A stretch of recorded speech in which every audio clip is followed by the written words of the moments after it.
welcome to First Things First. We are here on Miami Beach all week long getting you ready for Super Bowl 54.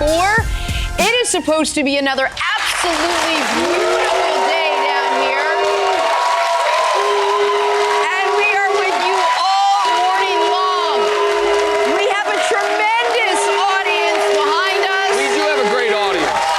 We got one of those audience members is making a very loud noise. Those Niner fans, not so much. Look at this great group of Chiefs fans over here. Thank you guys Niner so fans much over there. for hanging out. We have such a busy show. We're going to say hi first. Jenna Wolfe, Nick Wright. We're here hanging out with Doug Gottlieb. What up, Doug? And Brian Westbrook. I'm not going to do the dapping thing that Just Nick is so good at. I'm just going to say hi and touch your shoulder in an awkward way. How about this lineup coming up this morning? Emmitt Smith, Derrick Henry, Jerome Bettis, Tua Tagovailoa is here, Von Miller, Tony Gonzalez. Wow. We have so much to get to. My only regret so far is that you and I have not spent enough time together. It is because every morning you walk in, you give me a list of the parties that you went to. Oh. I think about my life that I went to bed at 7 p.m. Yeah, Jenna goes to bed at 7 p.m. We have to We're going to take advantage of Super Bowl together week. down We got here. these 3 hours. Is there Geritol in that cup? Yeah, there 7 p.m.? Exactly.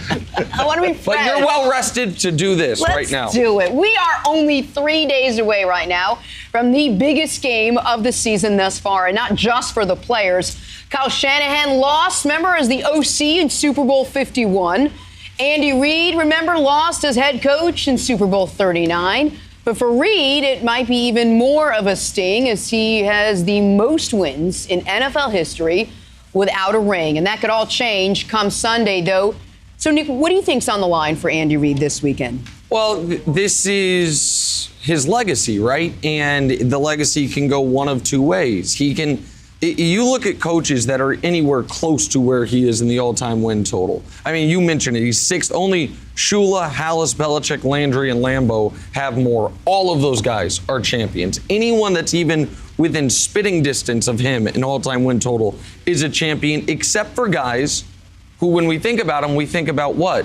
Oh, that they didn't win a championship. When you think of Dan Reeves, you think of, the Falcons team, the resurgent, the Broncos teams, never able to get over the hump. Marty Schottenheimer, former Chiefs coach, longtime coach, the failures in the playoffs. Jeff Fisher, as of late, became known as 8-8 Jeff Fisher, but it was, consistent regular season, but unable to get over the hump. So if he doesn't win on Sunday, then it just further, I feel like all the wins, Brian, almost work against him because it starts being you had all these wins, all these double-digit win seasons, all these playoff appearances. Flip side, if he does win, not only is he a no-doubt Hall of Famer, to me, he becomes, no question about it, totality of his work, the second best coach of his era.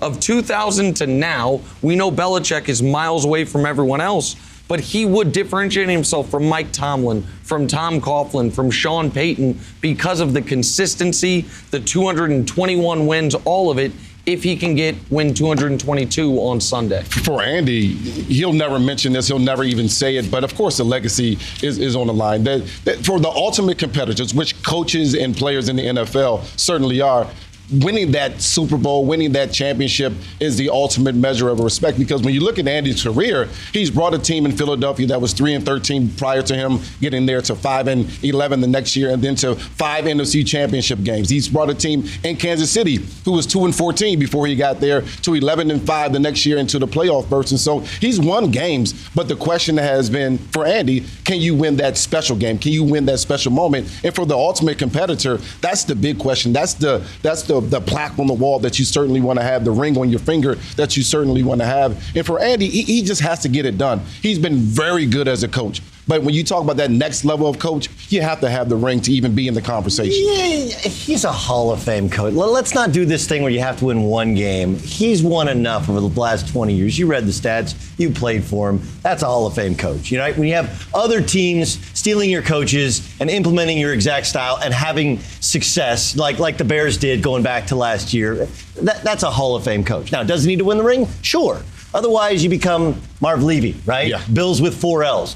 I mean, we don't even talk about the Bills as an all-time great team. They went to the Super Bowl 4 straight times. They lost 4 straight times, so it does keep you from being discussed among the all-time greats. I believe he's a Hall of Fame coach.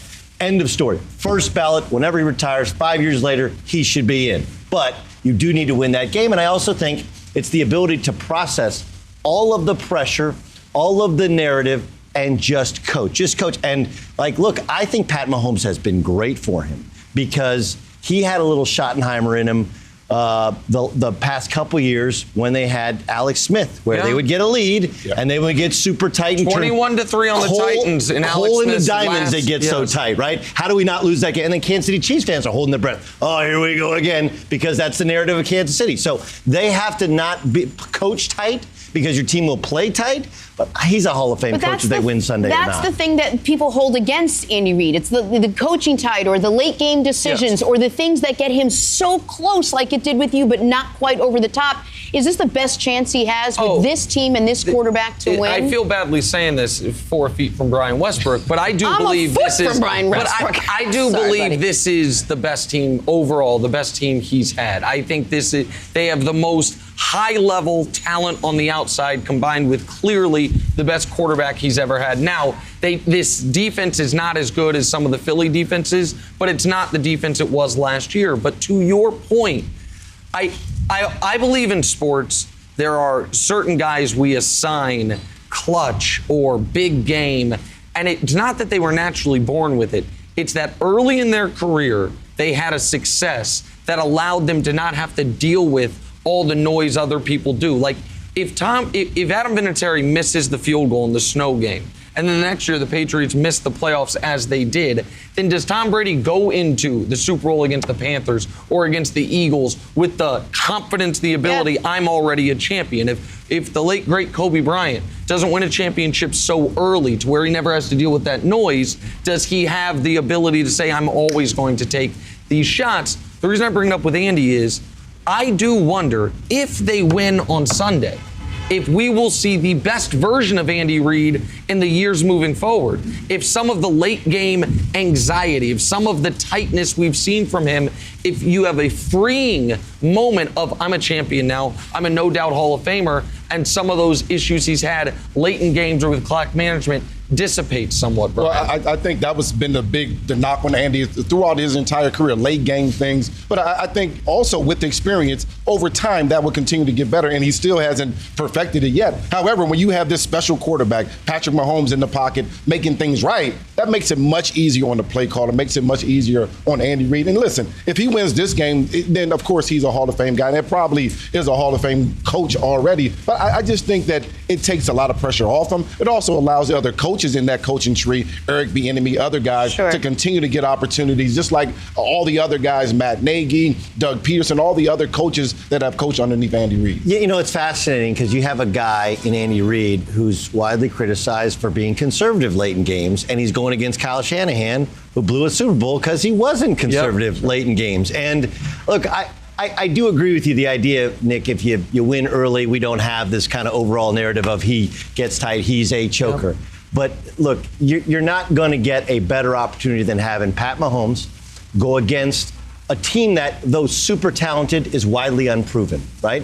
Like the Niners are the more, I think, overall, top to bottom, if you're going to line up and pick sides, they're the more talented team. But no one has any idea how Jimmy Garoppolo is going to play in a spotlight that is this white hot. They've got two guys who've been in the game like this, Richard Sherman and Emmanuel Sanders, and that's it. Right, and they, frankly, if Richard Sherman may not touch the football, Emmanuel Sanders might touch it 5 to 10 times at most. And it'd be crazy if he touched it 10 times considering how they want to game plan. So I think he's never going to get a better. Didn't have to play a division winner to get here. Didn't have to leave home. Didn't have to play the Patriots. Didn't have to play the Ravens, who were the #1 seed. And now you get a quarterback who's this is his first full season as a starter. You're not going to get a better opportunity than Sunday to win your first Super Bowl. And I think we can all agree, and Brian, you said it, if he wins, if Andy Reid wins this game, it alleviates all the pressure that has ever been heaped upon him. The Steve Young monkey off his back. Before we take a break, we are going viral. Patrick Mahomes is prepping for the biggest game of his life on Sunday, but if football doesn't work out, he can always pursue an NBA career. Nick, I know this will make you happy. Little Throwback Thursday video. Oh, Mahomes just balling out. I don't need this. No, he did not want that. No. Nick wants him to stand outside and shoot threes. Yeah, man. No, but that's your sport. Yeah, listen, but it's my. I need to be Patrick's sport, and I appreciate this fella playing off him defensively. I don't need a turned ankle. I don't need a popped knee. None of this stuff. Leave the hoop into Gottlieb and some Patrick. I don't need it. You're such a dad right now. No, I don't need it. Listen. You're such a worried dad. This guy on defense was trying to get the ball. He was trying to make a play right there. He didn't care who that was. He knew it was going to show up on the gram if he got crossed up. I don't need that. He got crossed up. I don't need that, Patrick. We talk about physical fitness a lot, but there's another side to the game that's just as important. I'm talking about mental fitness. Calm, the #1 app for sleep and meditation, has now teamed up with LeBron James to help you train your mind. LeBron and Calm know that your mind is like any other muscle in your body, and Calm can help you train your brain so you sleep better, so you have less stress, so you perform at your best. For LeBron James, sleep is an important part of his mental fitness routine. He says, getting good sleep and finding time to rest is one of the most valuable things I can do for my body and mind. And if you head to calm.com/sports40, you'll get 40% off a Calm Premium membership. With Calm, you have access to the nature scenes LeBron loves and so much more, like sleep stories and meditations. For a limited time, our listeners can join LeBron in using Calm with a 40% discount to an annual membership at calm.com/sports40. Unlock content to help you focus, ease stress, and sleep better. Get started at calm.com/sports40. That's calm.com/sports40.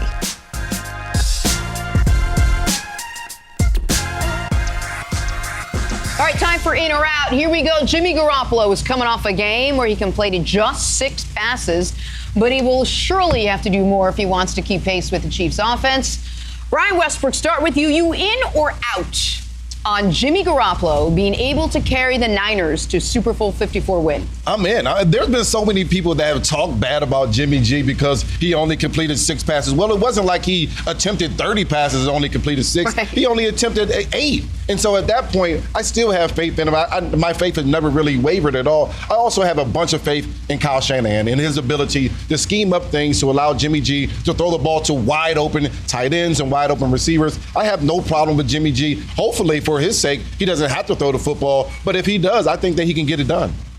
Look, I'm in, okay? We have a very, very limited sample size. New Orleans on the road this year. He was spectacular in a shootout against a very good defense in a hostile environment. His first year when he first got to San Francisco and they go on a winning streak, worst team in football, beat a couple playoff teams, and showed some good leadership. But let's be honest, we got no idea, right? Nobody's got any. Like the last big game he played in, he lost to Towson in the FCS playoffs. Well, watch it now. Watch it. I'm Villanova over here. Watch it. I'm just saying, we got no idea. Like, we're going on, we think he'll be fine, but this is the world's, or at least America's, biggest sporting event. I got no idea, but I think he's going to be okay. Well, it is the world's biggest sporting event, and I think the stage might be a little too big for him. I am out. If we are ranking strength of the San Francisco 49ers, how many names or how many position groups do we list before we say Jimmy Garoppolo? You would say their front 4. Then you'd probably say their head coach. Then you'd say their offensive line. You might then say their tight end, then their collection of running backs. Now we get to Jimmy Garoppolo. If he's your 6th or 7th best facet of your team, he's not one that can carry you to a championship over a red-hot Chiefs team. So it's not that they can't win, but they can't win on the right arm of Jimmy Garoppolo. I am out. All right, moving on. Patrick Mahomes will be going up against Nick Bosa. Bosa may be just a rookie, but he is part of a fearsome front 4 for the Niners. Brian Westbrook, you in or out on San Francisco's front 4 slowing down Patrick Mahomes? I'm in. I think I'm in on this. The question is, how much can they slow him down? Can they slow him down from their 10 possessions to only getting touchdowns on 4? If they can do that, then they have a chance of winning. If they say you're going to get 6 touchdowns on those 8 possessions, 10 possessions, then the game is over. This San Francisco defense is very good. They're the 2nd best defense on 3rd down, so I think they can find a way to get to the quarterback. The big question for them is going to be, how can they do on 1st and 2nd down? If they can make it 3rd and 7, 3rd and 8, they have a great chance of getting to the quarterback. Mahomes has to throw the ball down the field and hold the ball to do it. If they can't do that on 1st and 2nd down, they're going to have trouble. You guys know Admiral Akbar's famous line in the Star Wars trilogy? No. It's a trap! You're all walking into the same trap we've walked into time and again, okay? The big offense, the great arm, all the talent. What's the cliche? Defense wins championships, right? The New England Patriots walked in with 50 touchdown passes, and the New York Giants, front four, without the need of sending somebody, got home enough to rattle Tom Brady. Even the Falcons were up 28-3. Why? Because they got home with 4 to rattle Tom Brady. You go through it, and when the Broncos walked in to New York, right, with that vaunted offense against the Seahawks got home with 4.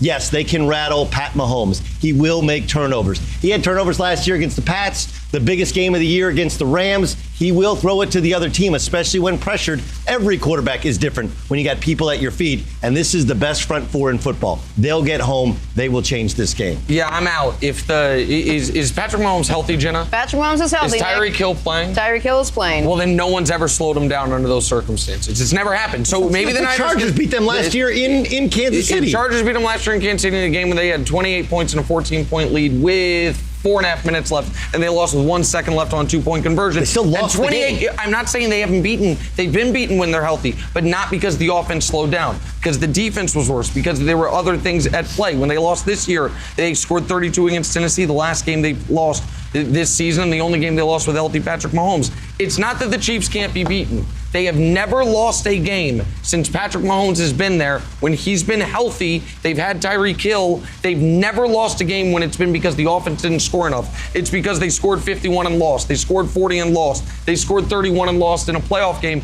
So it's not that the Niners can't win, but they're not going to win because they do to Patrick Mahomes what the Giants did to Tom Brady. That's not going to happen. So you're... I said it. I'm out. I said I started it. Of course, you already knew that, Jack. I just wanted to hear him say. Tom Brady's former teammate Rob Gronkowski said he believes Tom Brady should explore free agency this offseason, saying Brady should, quote, see what's out there.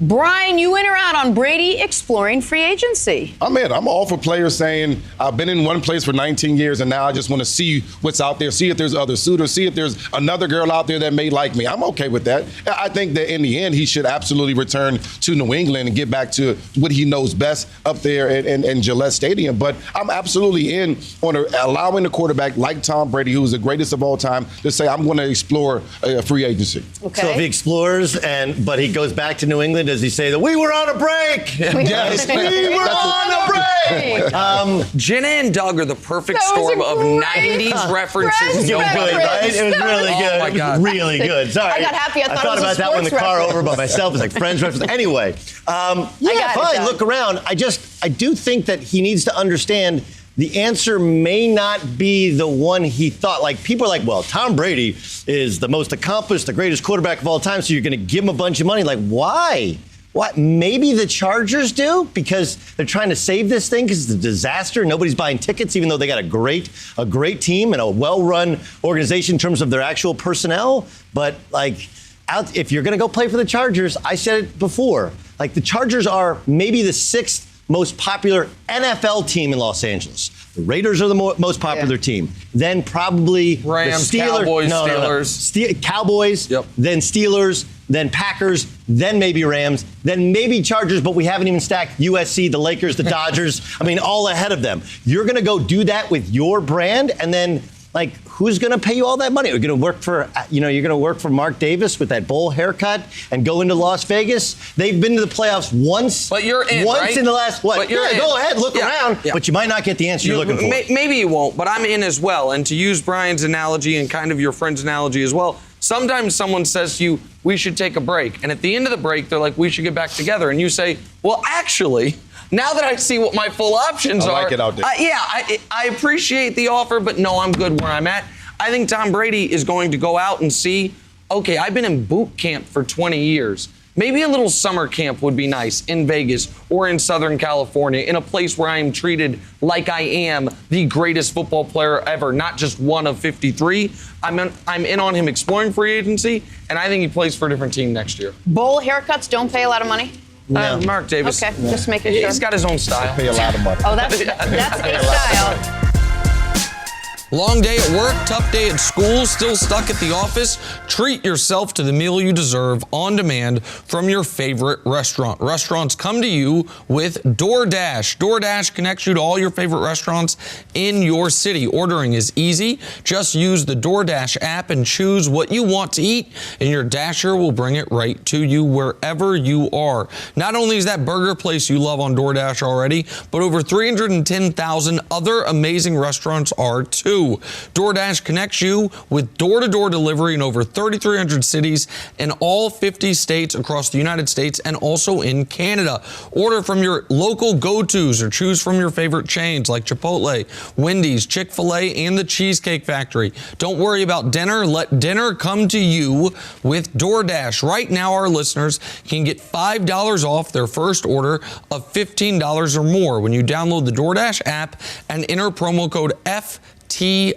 That's $5 off your first order when you download the DoorDash app from the App Store and enter promo code FTF. Again, that's promo code FTF for $5 off your first order from DoorDash.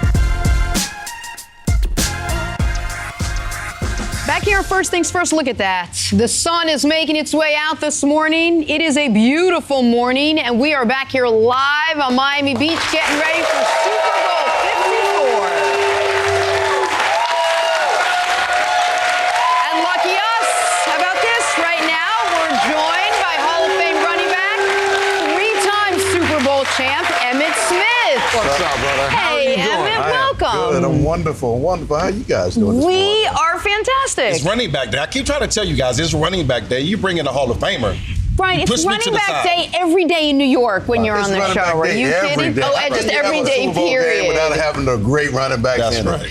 Well, let's quickly start with what you brought here, a beautiful gift for all of us to get our morning going. I brought little Herradura. Brought y'all some early gifts this morning. Herradura and I teamed up. Been working with Herradura for the last 10 years or so. Brought y'all some añejo. It's very good. Nice with a margarita, nice with a whole lot of different things. You can take it natural as it is. Herradura is celebrating 150 years, and they've done a great job in terms of distilling this bottle right here and many other bottles. So awesome. Excited. Well, thank you. I want to ask you about the game in this regard. You obviously played in 3 Super Bowls, won 3 Super Bowls. There was your first 2 Super Bowls, you were, to my eye, the best player on the field. You were utterly dominant. You're just saying it because I'm on the set. No, it's true. No, I mean, well, I think the numbers back it up.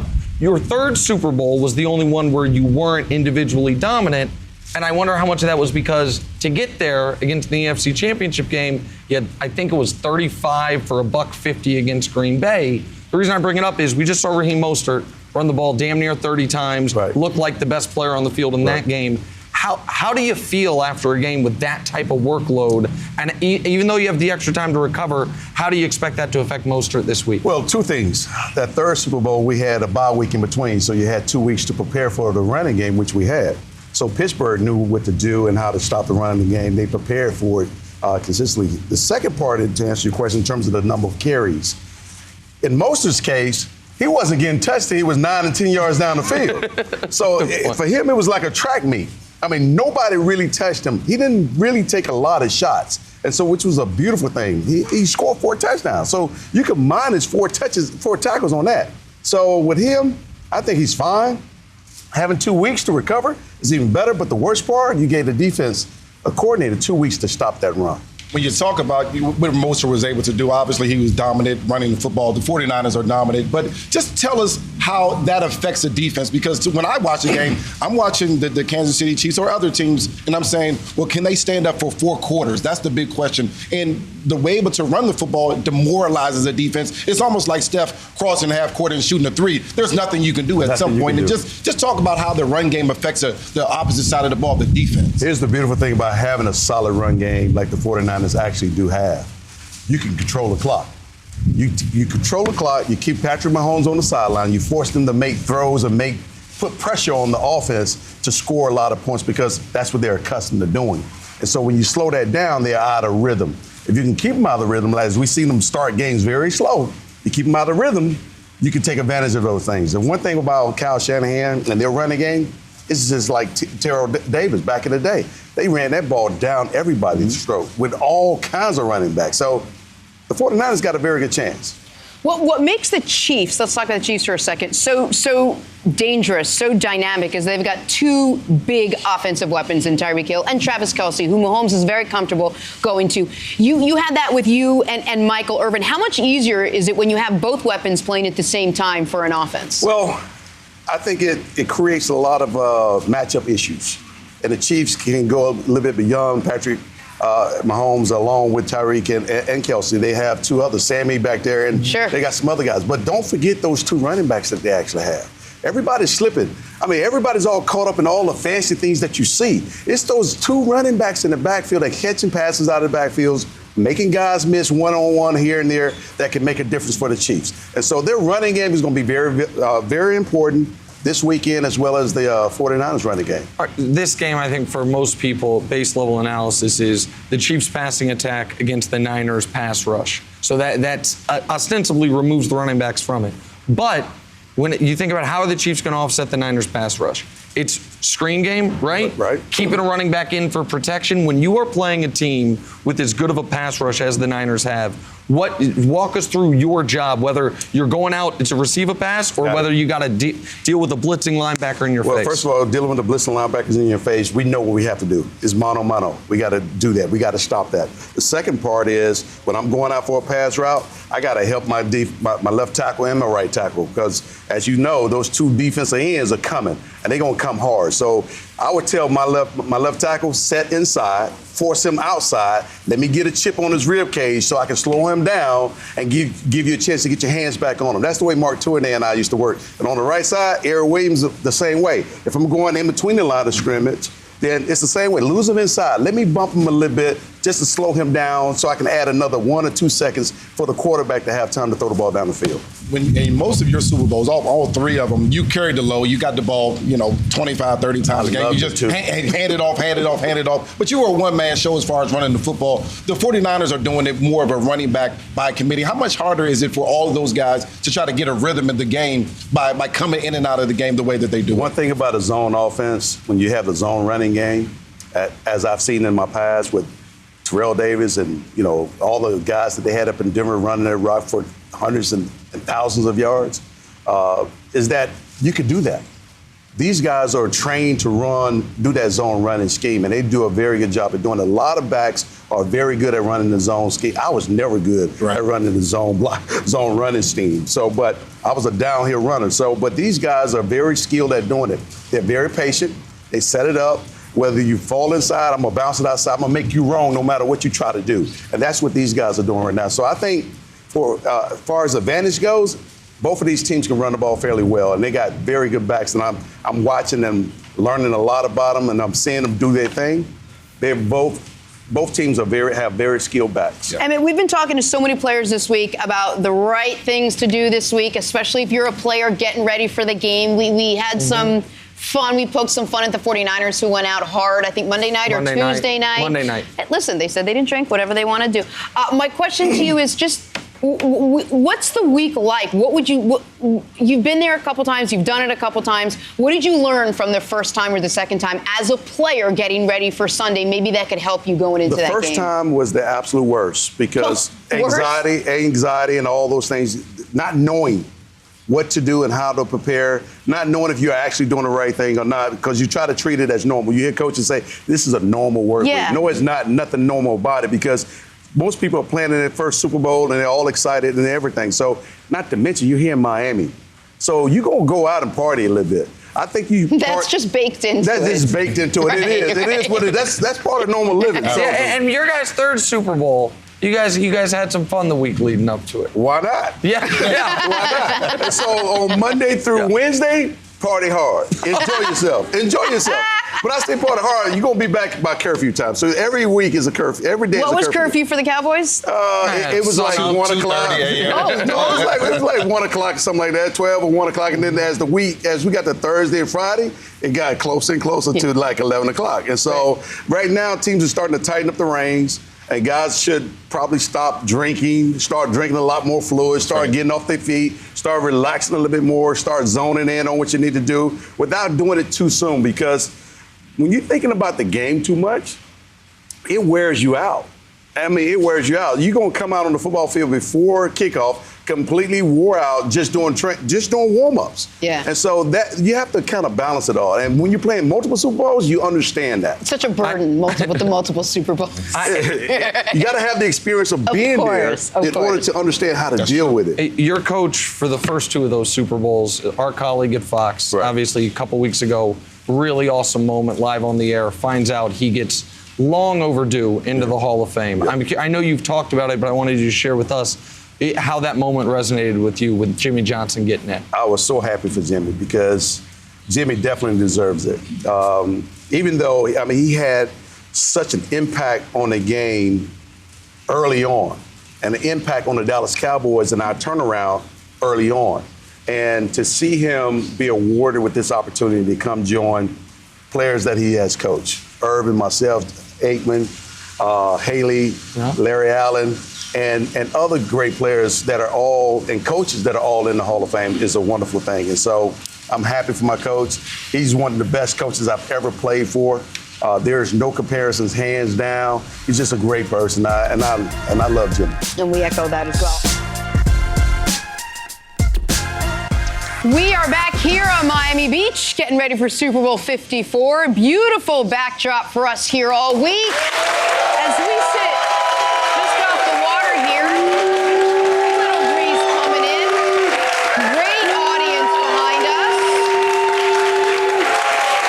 We are back here with Doug Gottlieb joining us now, TJ Houshmandzadeh, and a fantastic, just absolutely. The only thing better than our crowd this morning is TJ's suit. My man, what a way to make a first things first appearance. You look great, brother. I'm trying to be like you, man. Appreciate that. Add your list to the names of many. Right. There we go.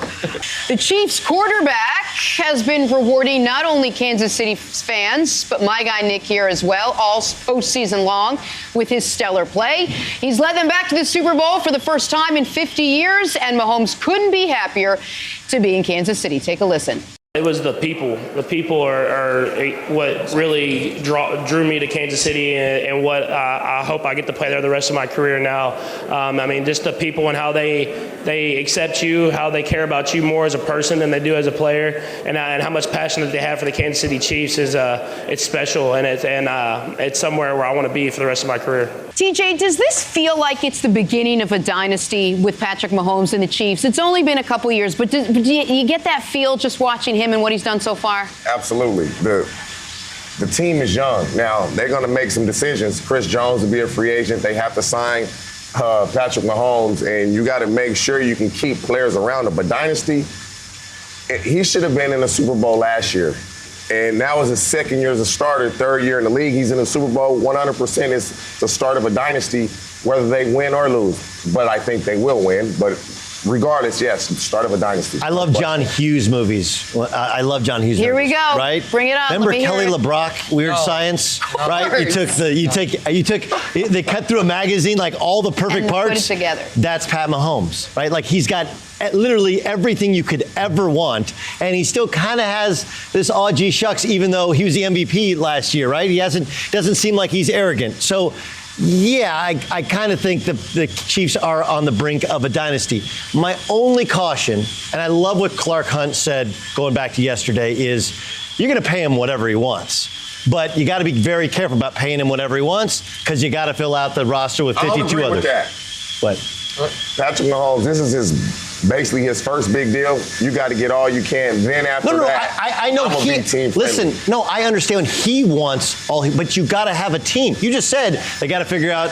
They got to figure it out, and not Patrick Mahomes. No, and if you listen to what Clark Hunt said, he said in the next 12 to 15 months we're going to get this done, which to me says they're going to have him play fifth-year option and then put as much money as they can next year before the cap rolls over, before the year ends. They'll find a creative way to pay him in the $40 million range.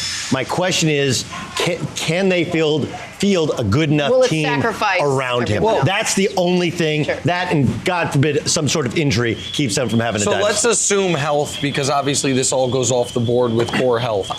He is, when you pay a quarterback, the question is, can he be worth the one or two players you can't re-sign because you give him this money? He's worth $7. He's the single best player in football by a wide margin. So to answer your question, could this be the beginning of a dynasty? It absolutely could be, but we have to set the parameters for what a dynasty actually is. A dynasty means, to me, in the NFL, you win at least 3 titles and you go back-to-back at least once. We know what the dynasties are. Man. What? That's the rules. You're making it hard. You're making the rules. You're making it hard. Okay, well, let's see the rules. potential dynasties if they check those boxes. The Packers in the 60s, they won 5 titles, they went back-to-back at least once. The Steelers in the 70s, they won 4 titles, they went back-to-back at least once. The Niners in the 80s, they won 4 titles, they went back-to-back at least once. The Cowboys in the 90s, they won 3 titles, they went back-to-back at least once. The Patriots from 2001 to now, they've won 6, they went back-to-back at least once. There's no dynasty I'm leaving off. There's none of those that aren't a dynasty. To join that list, that's what you've got to do. I would say the Broncos in the 90s were not a dynasty. Okay, so the Spurs, and I know we're going to basketball, but the Spurs aren't a dynasty? It's not. Those because they never went back-to-back? Those aren't. It's you create what sort of rules? Look, you answered your own question. It's not basketball. Hold on a second. So, can they do what those teams did? I think the answer is yes, and I think an enormous part of it is who you have to go through. Who's the second best quarterback in the AFC West?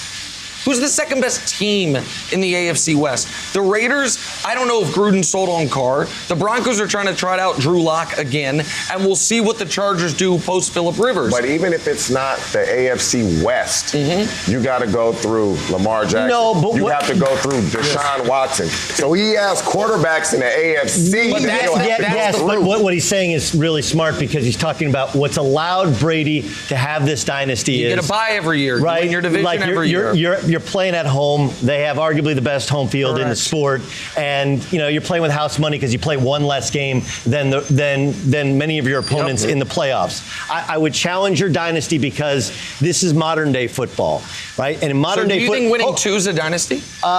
I just think it depends on the context. What do you think a dynasty is? I'm trying to get to it. Sure. Okay, so a dynasty, look, half the teams that make the playoffs every year don't make it the next year, right? So the fact that the Patriots every year, now helped out by the fact the AFC East has been the laughingstock of football for the most part, with the exception of the Jets going to 2 AFC championship games, right?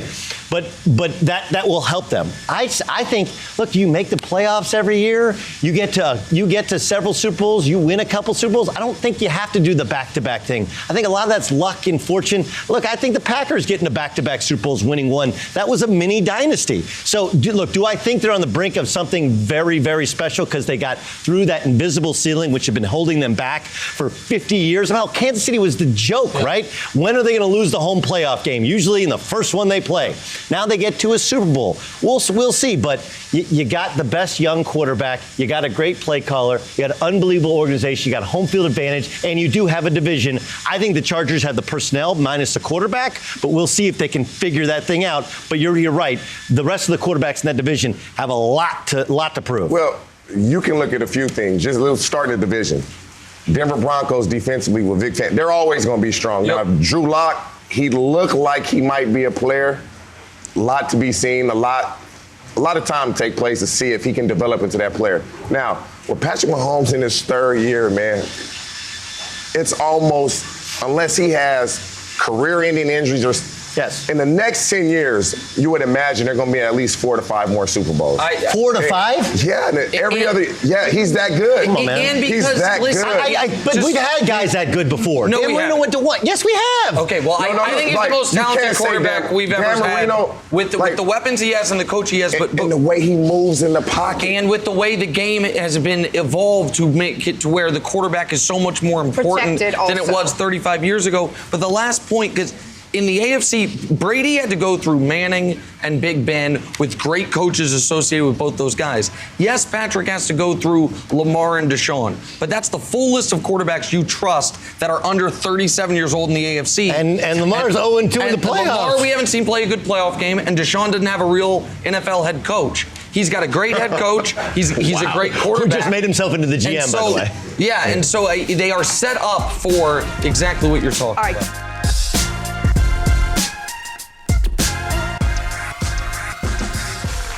With us now on set, Titans superstar running back Derrick Henry. After a fantastic year, gets to sit down and talk to us this morning. Good morning, Derrick. How are you? Good morning. How y'all doing? Well, let's quickly dive in. You are here on behalf of the FedEx and Ground Player of the Year Award. I know fans can vote at NFL.com/FedEx. Why don't you tell us more about it?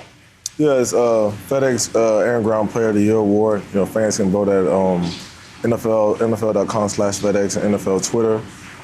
It's on behalf of the Air and Ground Player. We donate $20,000 each to the USO.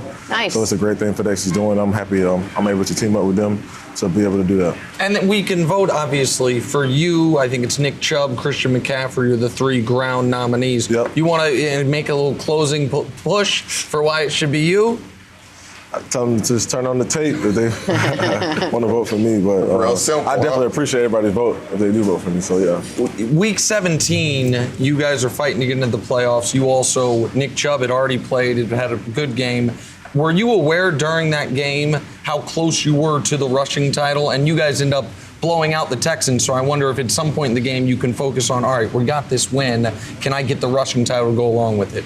Yeah, I think my main focus is just us getting into the playoffs. I think my teammates and the O-linemen were the one that was trying to track it. So when I got close, they came up to me. They were like, hey, you're this many yards away. You're this many yards away. So when we were on that last drive when I got it, I had came to the sideline and coach was like, hey, you got one more play. You coming out. And then the next play, I went 53. So. Yeah, you did it with emphasis. So both teams, Chiefs and Niners, they don't have a back like you that they just give the ball to us more running back by committee. Yeah. How much harder is that to split carries and you can't really get in the flow of the game? I just think every back is different, and every system is different how they run theirs. I think the 49ers do a great job of how they do theirs, running back by committee. Who's hot, you stick with that guy, and I think they do a great job as far as them as a collective group at running backs is understanding you were running by committee early in your career with DeMarco Murray, correct? Yeah. And then with Deion Lewis. Yeah. I want to follow up there for a second. Anyone that's seen your high school highlights, it's some would say unfair. I would say borderline illegal. I wonder. I would have pulled kids off the field. You then go to the University of Alabama and you dominate college football. Yet for some reason, and despite being a first-round pick, you get to the NFL. And I feel like some people wondered, well, how will it translate? People didn't know, well, what will he be at this level?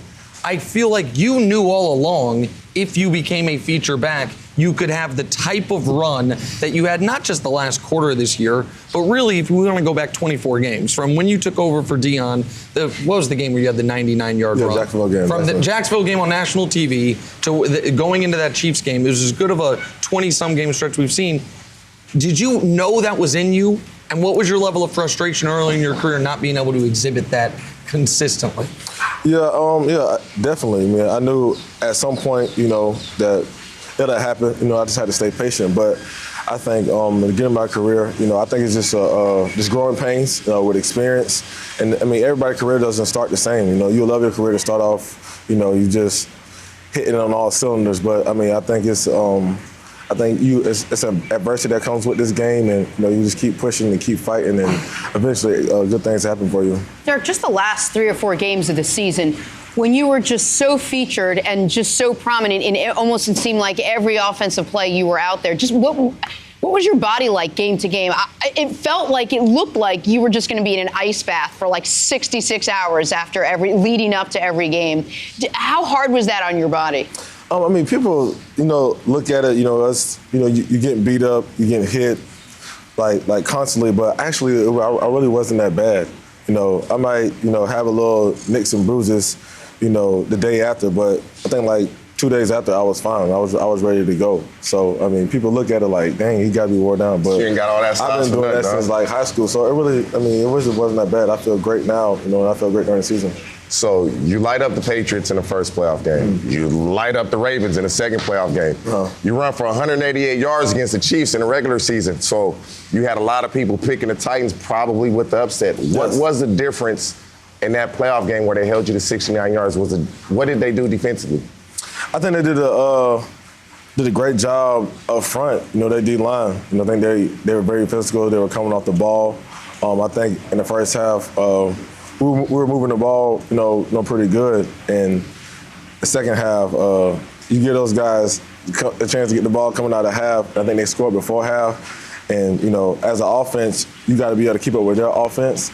And I think, we kind of stalled on a couple of drives, and they took advantage of it. So, that offense is very hard to stop. Did you guys get out of the game plan a little early, though? Because you did get a stop on that first drive of the second half. And even though you guys then got stopped, you're down 11. It's not the work. Did you get out of the game plan too early? I don't think that we got out of the game plan too early. I think that we were just trying to see something, call something to see if it works, and unfortunately, we just came up a little short. Like I said, they're a great team. They did a great job with the plan that they had put in, and that's why they're in the Super Bowl right now.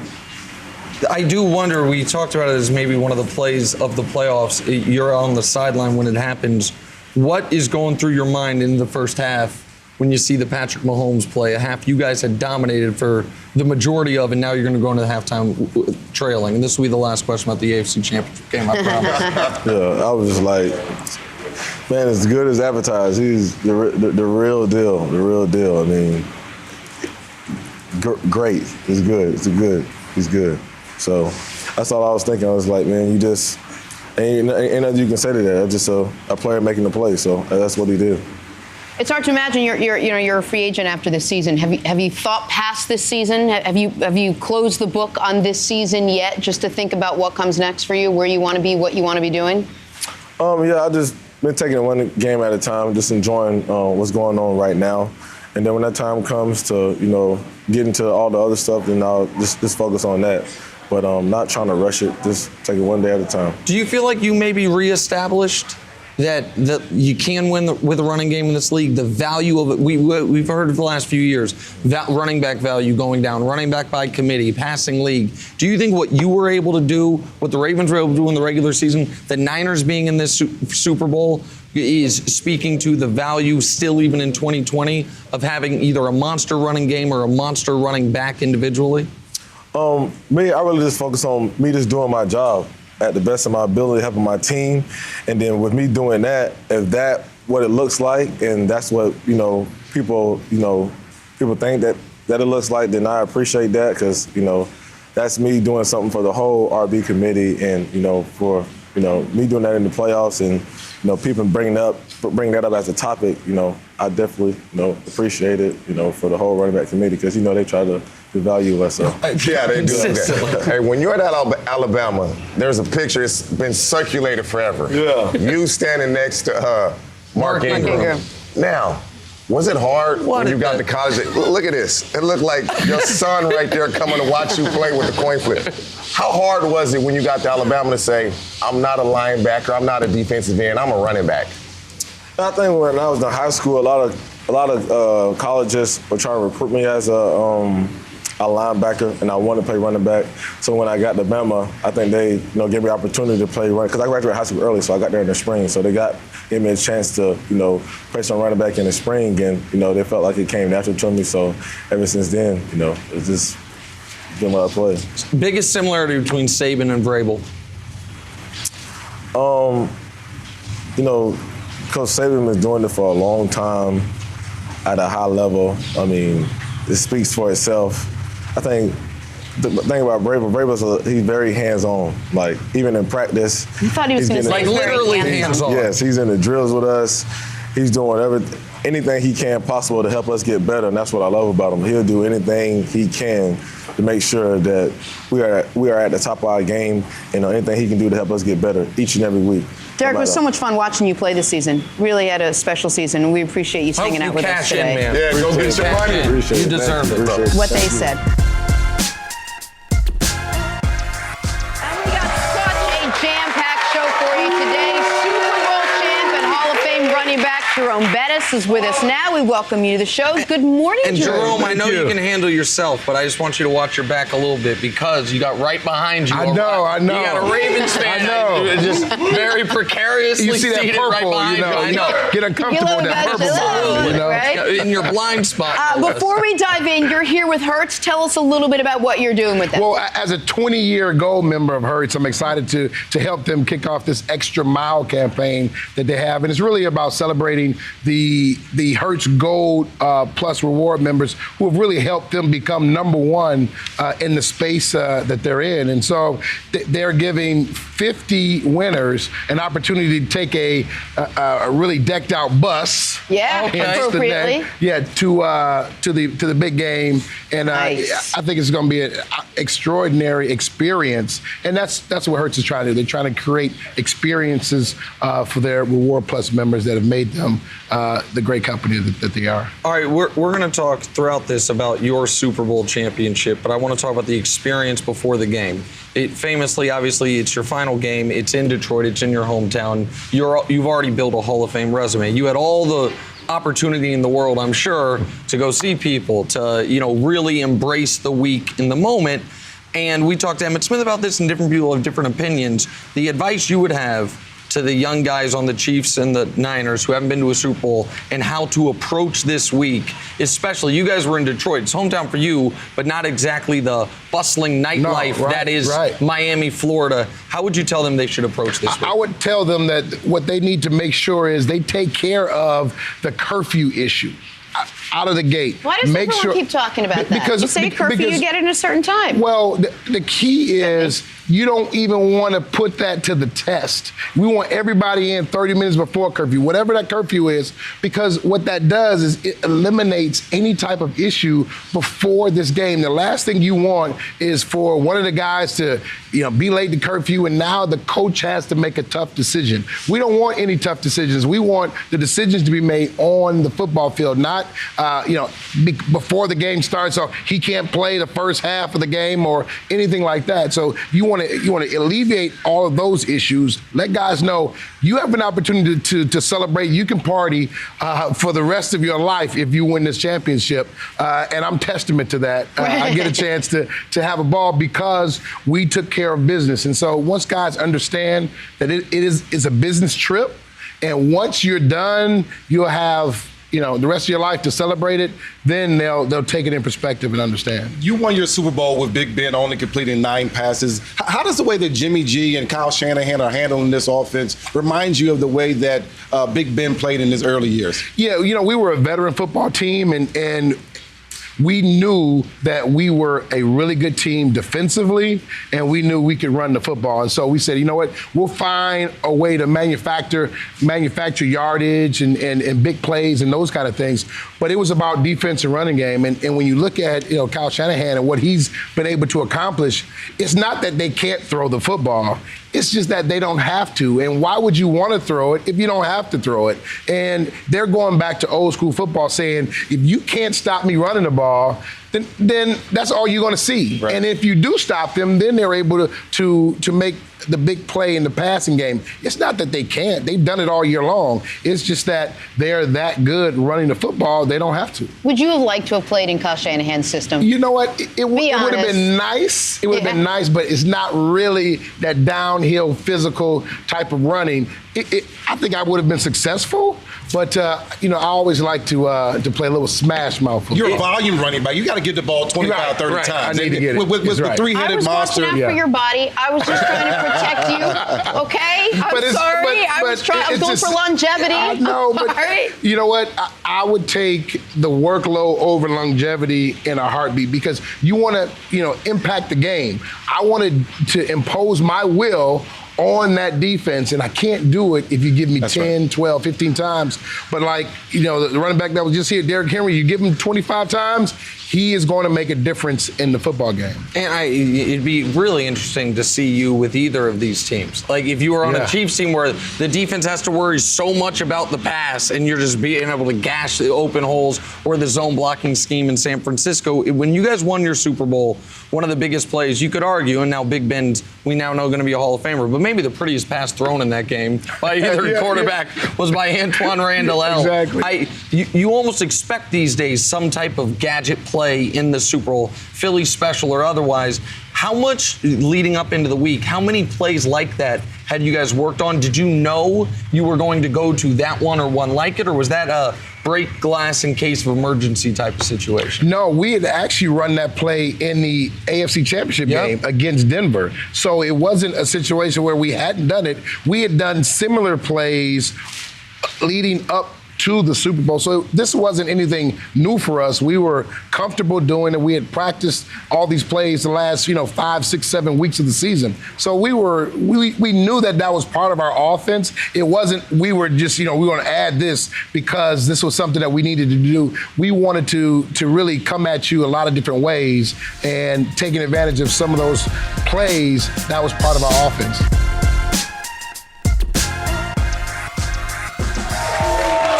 Getting you ready for Super Bowl 54. We have had some fantastic guests all morning long. Right now, though, what do you hear? They're calling for it. Tua Tagovailoa here with us now. And we got an Alabama fan here just to see you. Tua, we've had a bevy of guests this morning. Nobody has cheered names until you walk onto this set. I kid you not. All right, let's start first by asking you, you are here on behalf of AutoTrader and Kelley Blue Book, helping make the car buying process a little bit easier. Tell us a little bit about your partnership with them. Yeah, well, I thought it was a no-brainer, to be here on behalf of AutoTrader and Kelley Blue Book, only because moving from Hawaii to Alabama, the first thing you think of is transportation. How am I going to get from point A to point B? We looked online, with AutoTrader. We used AutoTrader. It saved us a lot of time looking.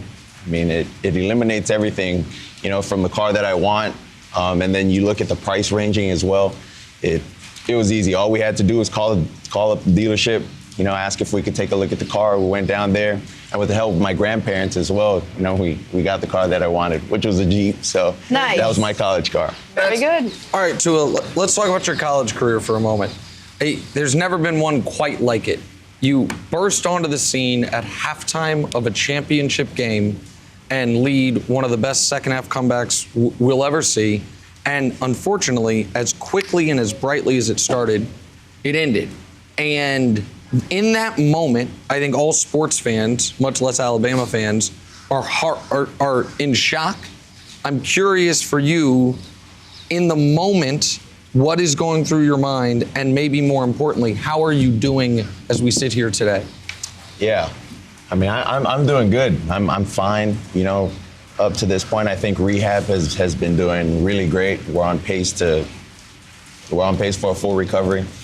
But I think in life, I'm grateful that I got to experience, both sides of the spectrum. I got to experience being at the top of the mountain, where I felt like, everything was just there for me. And then, also being in the peak of the valley, or, just being low, I just think it's good in a sense, because that's just how life is. You learn, when you're successful, and then you can also learn I think you learn more when you're not as successful. You don't take things for granted as much.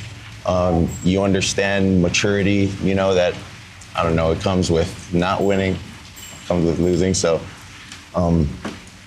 it's just life, You win, you lose, you got to move on. You got to cope with it. It really is amazing, though, that you their teams think that, even right here in Miami, that everybody thought dumping games to get you, and now the question is, what is, by Kelley Blue Book, what is kind of your value? Give me your sense of, because I heard your press conference when you announced that you were going pro, and everybody thinks you're on the path to a full recovery. When will you know? When will you know that it's going to be back to the Tua we saw when you were healthy? That's a good question. I think up to this point, what I'm most worried about is getting the CT scan done with our MRIs, after the 3-month mark. So it wouldn't be this upcoming Monday, but the following week, And so once we kind of get a gauge on the healing process from there, then I think that's when the doctors would be able to communicate with me and my family, and tell us we're going to be good, or, here's things we need to be cautious about still. Did you really consider going back? Because there was that time span there where there was a lot of talk, hey, he might think about coming back to Alabama, and so many people were saying, you got to go, you got to go, you got to go. Take us through what you were actually thinking at the time. Yeah, I definitely was thinking of coming back. It wasn't just, me just trying to elongate, the process to keep everyone out there, guessing. I mean, it was really hard with my parents, on making the decision. We sat down and talked to Coach Saban. We sat down and talked to, people on the phone, NFL GMs, owners. And then the other thing too is we had a lot to pray about, so it wasn't an easy process. Tua, there's a certain peace that comes with the knowledge once you've settled into the fact that everything happens for a reason. And whatever is going to happen is going to happen. Whether or not your placement in the draft is adjusted one way or another because of your injury and now recovering from it, do you have an idea of what you want to see happen? Can you anticipate what you think is going to happen? I'm sure a lot of people are talking to you. Yeah. I think in this kind of process, it's hard. It's just hard, especially with the injury. No one can really tell, if it's going to heal correctly, if it isn't. And that's why I think at the Combine, it's going to be really good. Go over there, and my main focus, is to win my medical. That's pretty much it. Everyone else is going to be there to win the 40, win the bench press.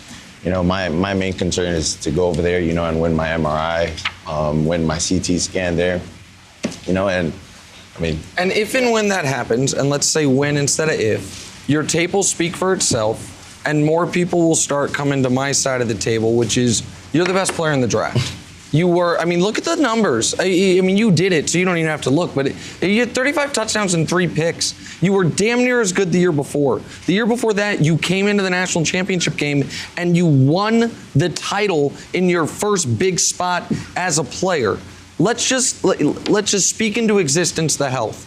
A healthy Tua Tagovailoa is what type of quarterback in the NFL? That's a good question.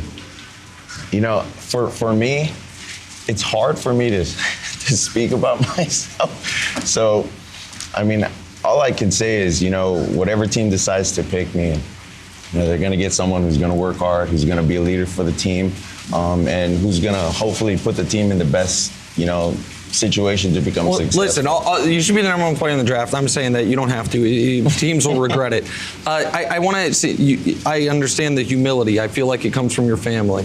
Your dad's here. Yes, sir. You mentioned off the air, he's the one who turned you into a lefty. Mm-hmm. Can you tell us a little bit, maybe you're a little more comfortable talking about your family, that tight unit, and how they helped turn you into the very impressive young man that you are? Yeah. My parents, instead of, teaching us growing up and talking to us about how important, they are to us, I got to see it firsthand, how they were with their parents. No matter how old they got, no matter how old they are, within their life, whether they're teenagers or, they're married, every little decision that they've ever made, they went to their parents for guidance, for counsel. And for me, it was something that I got to see firsthand and really witness and realize. And, for me, I see that their parents, was their heart. And so for me, growing up, it was just an easy transition for me to look at my parents the way they looked at their parents and honor and respect my parents as well. So. Yeah, anybody who's watched Lilo and Stitch, Ohana means family, right? We learned about Ohana, and knowing how important Hawaii is to you, right? And okay, so there's a couple of teams that could want your services. One, the weather is similar to Hawaii, like Miami, and one is closer in proximity, like the Chargers. Yeah. Proximity or feel and weather? Which, if you had a choice, would you prefer? You thought this was going to be fluff, didn't you? Right? Yeah. I was only going to ask you who's going to win the Super Bowl, but his question is a lot harder. Whatever team decides to pick me, that's the team I'm going to go with. That's the right answer. Tua, you've got an exciting couple of months that lays ahead for you. So we thank you so much for hanging out with us this morning, spending some time being honest. Thank you guys for having me. If you don't take him. Nick has been on that corner for a long time. Nick has been a huge fan. I don't know. I didn't win the Heisman 2 years ago. I still don't understand. I didn't win the Heisman. One superstar quarterback in this year's draft. There's one in next year's draft. One of them sitting right next to us. Thank you. We thank you so much for being with us, Tua. And we are back here. First things first, live from Miami. Look at that. Look at that picture. Look where we get to be for the next couple days up until the Super Bowl. That is good stuff. We are joined now by two guys that quarterbacks do not want to see coming at them, James Harrison and LeVar Arrington. Guys, welcome to the show. Nick did the big handshake. You don't want to come across me. That would be awkward for me, too. Thanks for being with us. LeVar. Your first appearance on the show. I know, I'm so long overdue. Yes, you refused to take the cross-country flight. But then again, so do we. Yeah, so do we. Fair enough. Good to see you, LeVar. That is very James true. was such a superstar 2 days ago on the show. Even though at the beginning I wasn't quite sure you liked me. Now we're obviously best friends. So now you're a regular on the show. Good to see you. That isn't what you were saying last night. That wasn't what I was saying last night. Oh, okay. All right, that's fine. You went out to dinner with James? No, it was a joke. He wasn't even with me. Just poking fun. That's good. All right. I'm just going to have a couple follow-up questions. Time now for us to go viral. Check out this Throwback Thursday video of a young Patrick Mahomes at the Little League World Series. Not only now do we know he plays football and basketball, but the young stud also swings a pretty mean bat. How about that, Nick? Now, can he play baseball? You didn't want him to play basketball. Do you have problems with him playing baseball? Yeah, just play football at this point, man. You're going to make about $500 million playing quarterback in the NFL. Soon. What was your second best sport, James? My second best sport? Yeah. Football. Yeah. Oh. For real? For both you? For real. What was your best sport? Football. Oh. You missed that. Basketball. Man. I knew you were a great basketball player. No, just football? Just football. I would have dunked all on James Harrison's head. You probably could have, though. You just couldn't get around him. I give you that. Over him, I'd have ran you over, though. Yes. In his dreams. No, maybe he would have, actually. Let's talk some quarterbacks. Patrick Mahomes. We got two amazing defenders on set, so it is time for Secret to Stopping. Pat Mahomes and the Chiefs offense have been absolutely unstoppable during their run to Super Bowl 54. On Sunday, however, they'll face their toughest test yet in the 49ers defense. LeVar, I'll start with you. What is the secret to stopping this Chiefs offense? Yeah, a good chef. The 49ers will probably have to hire a chef at their team hotel. Make sure that they give them something really good for the 49ers and something really bad for the Chiefs. I see what's happening here. And then he won't be able to perform up to par. And because shy of poisoning them, there's nothing they could do. Okay, shy of poisoning him. They're going to have to keep those receivers in front of them. They're going to have to keep the running backs at a minimum in the running game. I don't think they have to be too concerned about the running attack per se, but you don't want this to be the one time that they are able to establish the run. So they're going to have to keep that speed in front of them. Come up, tackle it, get to the next down. If they can get to third downs and win third down consistently in that game, they should really be able to have some good success in the game. I don't think it's a secret. They have to not only get to Mahomes, they have to get him down. Because just pressuring him and getting him to scramble actually may be worse in some situations, because now he can freelance and make those plays and he can throw it from anywhere on the field to anywhere else on the field. I think the biggest thing they have to do, they have to stop the chunk plays. They can't let them get plays of 20 or plus yards. When you look at what the Chiefs have done in the playoffs, almost 80% of their drives that have went for touchdowns, they have had at least a 20 or plus yard drive or 20 or plus yard play in that drive. Right. Yep. So I don't think the Chiefs can methodically go down there with the 8 and the 10 and the 12 and the 8 and the 6 yard drives and continually do that, because it shows that they can't, they haven't. So to prevent the chunk play, because here's the big issue. If you're going to try to get pressure on the quarterback, typically you might leave yourself susceptible on the back end. Unless, of course, and this is the key to the game we've been talking about all week, you can get there with just 4. I know you're a big believer that Nicky Bosa can work over Eric Fisher. Let's assume they double Nicky. Can the other offensive linemen handle one-on-ones against that Niners front? I don't feel like they all could. No, that is a front that has been dominating all year, and I don't think you're going to get anything different in this game, especially going against that offense. They have an offensive lineman that is pretty decent on the other side of Fisher, but other than that, they're not built to come out there and dominate and punish and push and run the ball. And that's my opinion of that offense.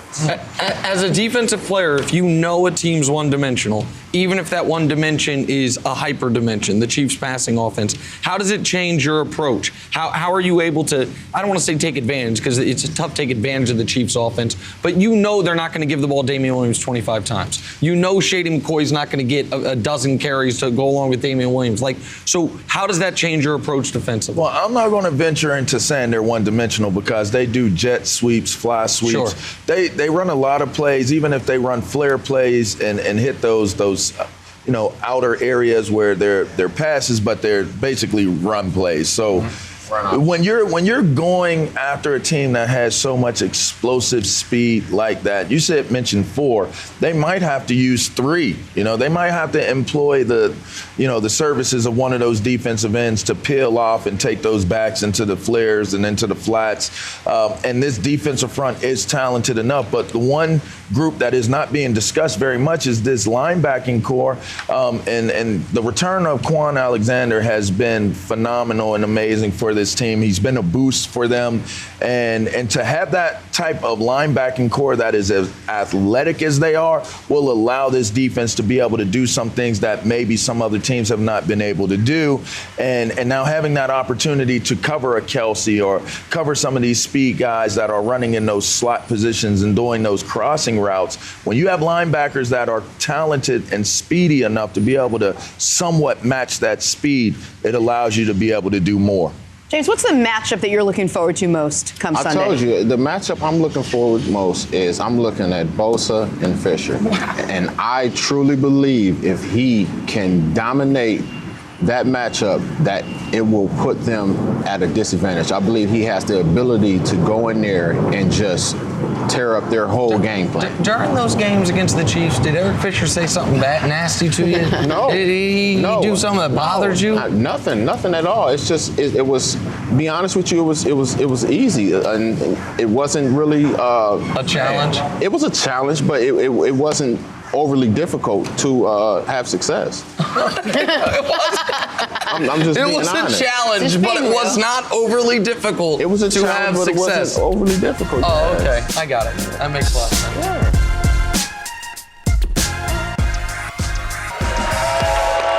Back here, first things first. It is a postcard perfect morning down here in Miami. Warm, pleasant, absolutely beautiful. We are just a few yards off the beach, getting you ready for Super Bowl 54. We've had some tremendous guests all morning long, and right now, Super Bowl MVP Von Miller is here. I have to interrupt you. I apologize. Listen, every day is a blessing for me because I get to do the only thing I ever wanted to do. But sitting on set right here with, you could argue, in the last 20 years, defensive players who have won a Super Bowl for their team, it might just be 2 guys individually, and they're both right here. Von won a Super Bowl MVP. Flattery will get you everywhere. You are Can I tell you what I was going to say? You should have won. San Antonio was a nice catch. He should have won Super Bowl MVP. It is so nice you join us. Yes, Jenna, What please. I was going to say is we've had a ton of great guests. Unfortunately, they sit you next to Nick. I have never sat next to one that smells as good as you smell right now. And anyone on this side, you see how everyone's nodding their head? You smell so good. It's the new Old Spice Ultra Smooth. And what a transition, said Jenna. And you got to be rough and tough on the football field, but off the field, I like to keep it smooth. And I don't like overpowering scents of deodorant or body wash. And the new Old Spice Ultra Smooth is for guys like me. And I got it on, actually. I do. Oh. I do. I got too close, but that was great. That didn't sound like, okay. What's wrong, James? You smell good, too. I'm surprised Nick didn't tell you. I was over there next to you the other day, and you didn't tell me that. Von, what's this week like for these guys, man? Man, I actually I called some of the guys before I came over here, and I just remember it being, I was at peace, and I remember not being nervous, and I remember just hanging with my family and just taking advantage of the moment, because it's a lot of players that want to make it to the playoffs, want to go to the Super Bowl, but when you actually get there, you got to take advantage of it. Guys this opportunity really doesn't come around for everybody. Yeah. We had Emmitt here who told us that the first time he got to the Super Bowl, there was a lot of partying, there was a lot of nerves, there was a lot of, they tried to make it a regular week, they knew it wasn't a regular week. What does that feel like? When you make it to the Super Bowl, you pass the divisional round, you pass the wild card, you are really in the clear, and you have 2 weeks to prepare for your opponent. And I just remember being at peace. I remember, studying my guy for 2 weeks straight, and when we played, I didn't have any, second guesses or anything. Yeah, my things were that we didn't really want to change too much of what we would have did in the regular week. Mm-hmm. He gave us the freedom to basically do what we wanted to do up until I think it was like Wednesday or Thursday. And then, Thursday curfew and all that other stuff started because you wanted to sit down, focus in, and get into what it is that you wanted to do. Mm-hmm. And not make the situation, so big that you let your nerves get you out of your game. That's crazy because whenever I watch the Super Bowl, there's some guys that rise up and there's some guys that fall. And it's all nerves. And when you're at peace and you're ready to go, you can go out there and play and do what you need to do. Von, nobody, and this is literal, not figurative, has played Patrick Mahomes in the NFL more than you guys. Because we talk about last year like it was his first year, but he played Week 17 his rookie year against you guys. And then I think his first big primetime moment was you almost sacking him and him throwing the left-handed pass. Apologies for bringing it up. At what moment going against him was that first matchup, second win, when you realized, oh, this guy's going to be a problem in this division? It had to be the second game that we played. I remember we played them in 2017, I think. And they took Alex Smith out for a little bit and they let Patrick play. And, I was like, he's good, but I was like, man, he hasn't really done it. The second time that we played him, I was like, yeah, he's lights out. He's one of the best quarterbacks in the league. He can make all the throws. He can run. He can pass. He's calm. He's collected out there, and that's all you really need. I want to ask you a question. I believe that Bosa has the potential to destroy the Chiefs' game plan. Mm-hmm. What do you think? I like Nick Bosa versus the Chiefs. He's a rough and tough, a defensive lineman. They got five. Actually, they have 5 defensive guys that would take it in the first round. And going against the Chiefs offensive line, they got a good offensive line, but I'm going with the 49ers this go. He thinks Eric Fisher's going to get crushed in this game. You've gone against Eric Fisher dozens of times. Your thoughts? I'm not as strong as Nick Bosa. And Nick Bosa he's gonna bring the power, and that's Eric Fisher's weakness. Oh, okay. The power rush. I wouldn't say it's his weakness, but that's what he struggles with. That's called a weakness. It's okay. They make it to the Super Bowl. These guys, they don't have too many weaknesses. Is there a matchup you're looking forward to? James likes the Fisher-Bosa matchup. Is there one that you're really looking forward to as a player watching this weekend? I want to see the 49ers defense versus the Chiefs offense. And I want to see if, they can hold up against the stuff that the Chiefs do. I want to see if they can score, if the Chiefs can score points. So I'm going, the matchup that I'm excited to see is Patrick Mahomes versus that 49ers defense. And so as a pass rusher, when Mahomes does escape, for you guys, how do I ask this question? How do you manage wanting to get to him, but also trying to stay in what your lanes are and what your assignment is? It's tough. I think, coaches around the league have been trying to figure it out. Travis Kelce and Tyreek Hill, they have such a great relationship with Patrick Mahomes. Patrick Mahomes would be scrambling, then he'll just hit Kelce, and Kelce will just stop. They got all type of weapons. It's going to be tough to stop this Chiefs offense.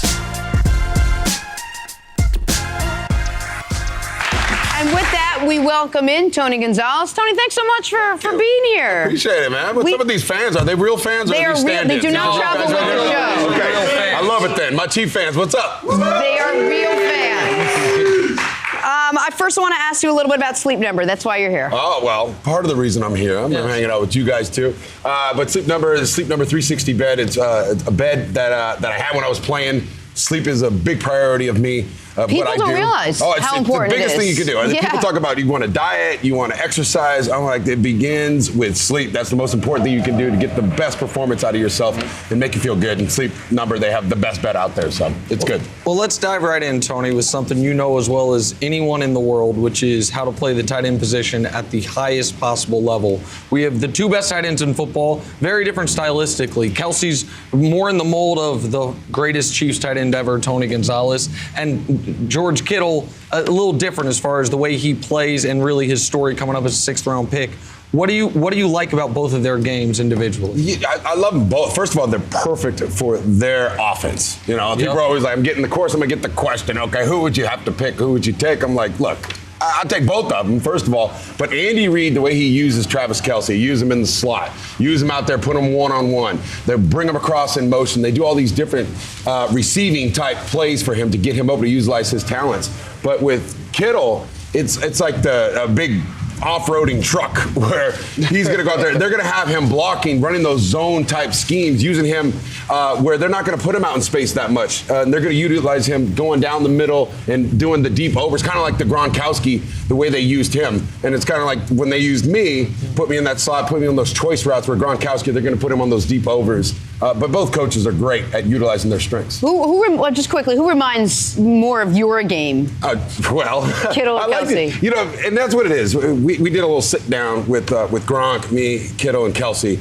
And I'm thinking, as I'm talking to everybody, I'm like, who am I more like here? Who has this? And I feel like, you know what? I have aspects of each person's games. At least I like to think so. Right. Like I could get out there and run, obviously, the one-on-one receiving plays. That's where I thrive.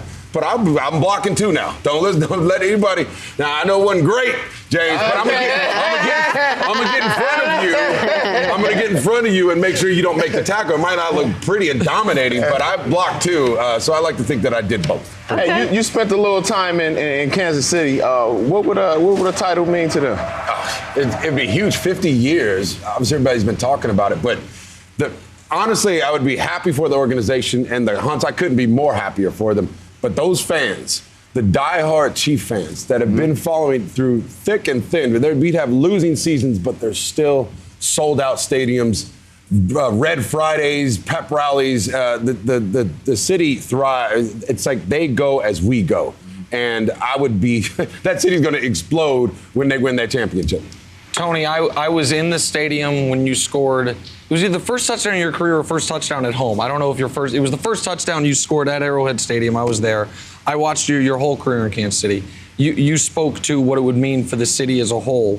For some of the Chiefs legends, such as yourself, where you look up at the Ring of Honor and you look at the names up there, and it's a lot of guys from the 60s and the 70s who won a title, and then a lot of players such as yourself who were on great teams and didn't. What would it mean for those guys, for the alums of the team? It'd be huge. I'm talking to guys, Billy Baber, Kevin Lockett, Jason Dunn, all these names, Tony Richardson. I saw him yesterday, great fullback. This is what we couldn't get done, honestly. And you're right, we have such great football teams, and that's why I would love to see the fans get it, because they deserve it. The support and love that they showed us while we were playing. I couldn't imagine. Like I'm saying, it's almost unfathomable because it hasn't happened in so long. I can't wait. I'm looking forward to seeing the reaction of that city. Well, we keep talking about this being the best team that Andy Reid's had and the closest that Andy Reid can get to it, and a lot of that is because of Patrick Mahomes.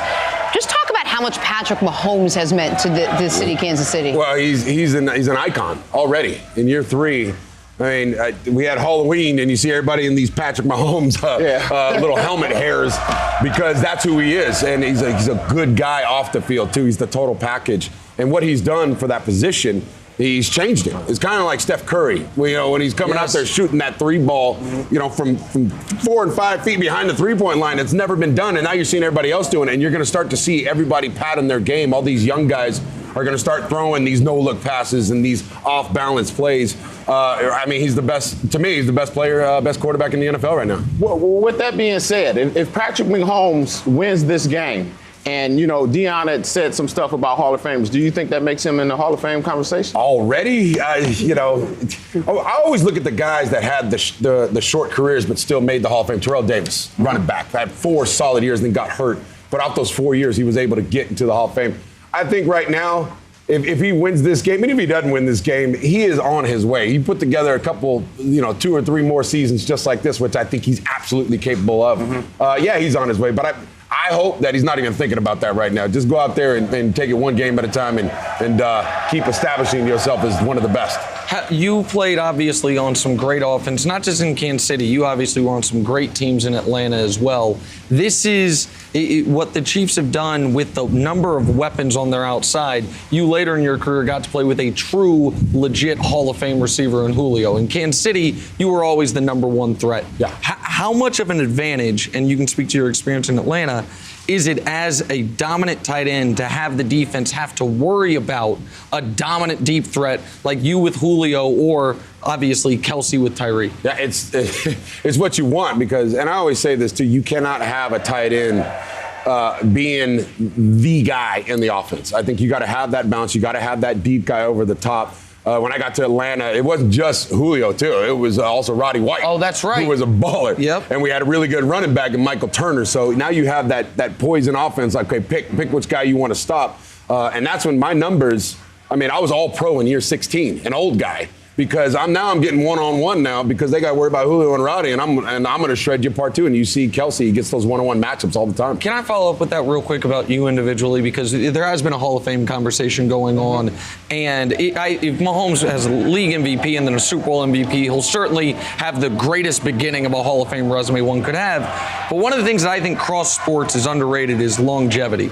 The ability not just to play at a super high level as both of you did, but to sustain that level for as long as both of you did. For you, how much of when you look back at your career, do you take pride in how long, your final year in the league, you were almost a 1,000-yard receiver, at how long you were able to do it for? Yeah, I take a lot of pride in that. And a lot of that goes back to what we talked about, getting the right sleep, getting the right nutrition, getting your workouts after practice. It takes so much more preparation than you did when you were younger. And I'm sure you saw this man out there lifting the weights after practice, probably before practice. You probably took a little break during practice to go get a weight lifted in because that's how important it is. And it helps you go out there and perform at your best. Yeah, it's about actually, taking care of the body, especially as you get older. You're not able to bounce back like you did when you were 23, 24 years old. You could go and burn the candle at both ends, so to speak.